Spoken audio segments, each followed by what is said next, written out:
Assalamualaikum warahmatullahi wabarakatuh. Masih bersama channel Revolusi Indonesia.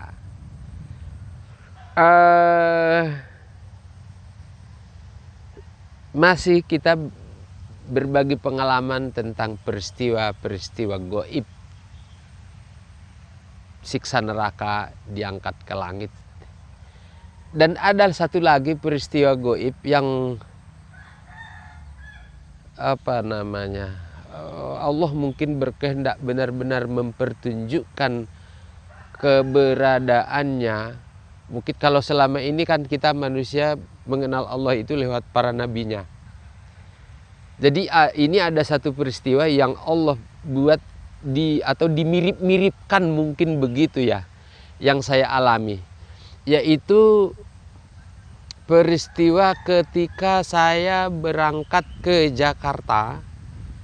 Nah, dari Jakarta waktu itu ke seorang jenderal ke rumah seorang jenderal mantan Pangap.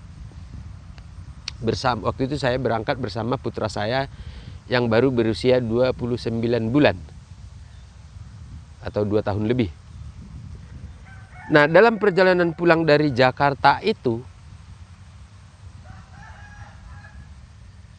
sebelum perjalanan pulang saya ceritakan sedikit. Ketika berada di Jakarta itu ada suatu peristiwa. Saya sholat duha di Masjid Raya Pondok Indah. Sholat duha di sana. Nah, ketika setelah wudhu masuk masjid, saya mau ngecas HP. Karena memang saya belum pernah ke masjid itu. Ini HP saya sudah agak low bat ya. Saya ingin ngecas. Nah, dalam batin saya mau ngecas, tapi anak saya yang berusia 29 bulan itu memegang ujung jari saya dan saya ditarik. Saya heran. Wah, kenapa? Ditarik sampai sudah melewati batas sajadah paling depan, itu sampai ke belakang. Nah, begitu menyeberang di belakang, dia langsung menunjukkan ada jack atau untuk ngecas HP itu. Saya kaget. Dari mana dia tahu di situ ada? Dan dari mana juga dia tahu saya mau ngecas HP? Kan saya tidak bilang mau ngecas HP. Nah, begitu saya cas HP di situ, saya kembali ke dalam, saya sholat. Dalam sholat itu saya terasa di hati itu bahwa peristiwa itu adalah cara Allah mempertunjukkan bahwa dialah petunjuk jalan saya. Kurang lebih begitu. Nah, benar, setelah sholat saya benar-benar seorang yang dewasa mempercayai anak yang masih berusia 29 bulan untuk petunjuk jalan. Keluar dari masjid, ada pertigaan, ada perempatan, joy, kiri atau kanan. Dia tidak bicara tetapi hanya menunjuk kiri atau kanan atau lurus. Dengan cara begitu benar-benar sampai ke rumah sang mantan Pangap, sang jenderal mantan Pangap. ini kan aneh itu. Nah, setelah semua selesai, perjalanan pulang ke Semarang dari Jakarta. Nah, di Pemanukan itu ada sebelah kiri itu ada laut. Nah, itu anak saya disuruh buang ke laut. Saya takut, saya makin ngebut. Tentu saya nolak. Anak yang paling disayang, yang begitu luar biasa.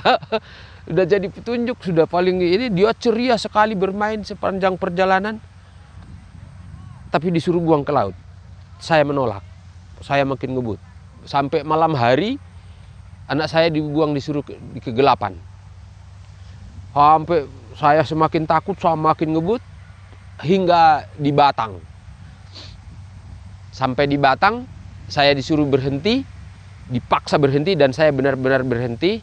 Nah, setelah berhenti, saya kan disuruh tinggalkan anak saya tidak mau.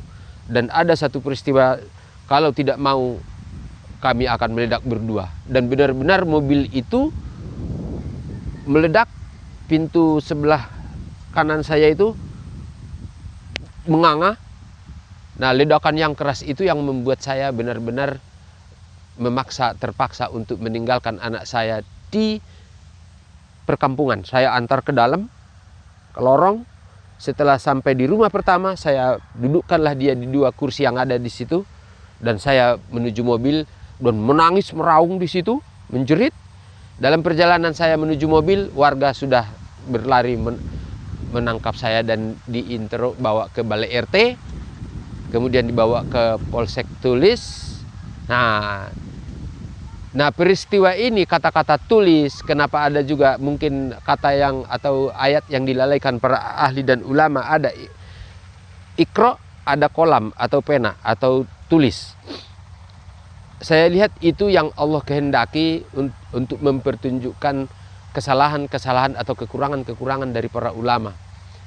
Nah, kalau saya lihat peristiwa yang terjadi dengan Ibrahim dan Ismail menyembelih, yang ada peristiwa korban, itu jadi mirip dengan ketika saya disuruh meninggalkan anak saya atau membuang anak saya.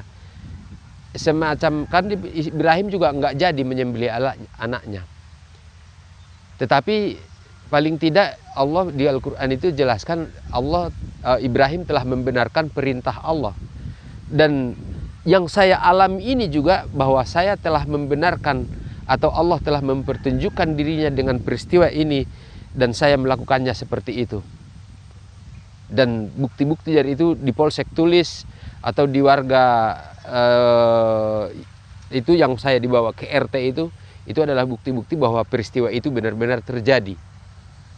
Ini juga menurut saya adalah berita-berita yang layak dikemas oleh para awak media, para wartawan, para reporter, untuk bisa disebarluaskan bahwa sebenarnya pengalaman-pengalaman yang terjadi dalam perjalanan hidup saya, terjadi dalam proses penulisan buku, bukanlah kehendak saya sebagai penulis, tetapi Allah lah yang membuat skenario untuk bisa disaksikan oleh seluruh bangsa kita, oleh kita semuanya. Dan tujuannya benar-benar hanya satu.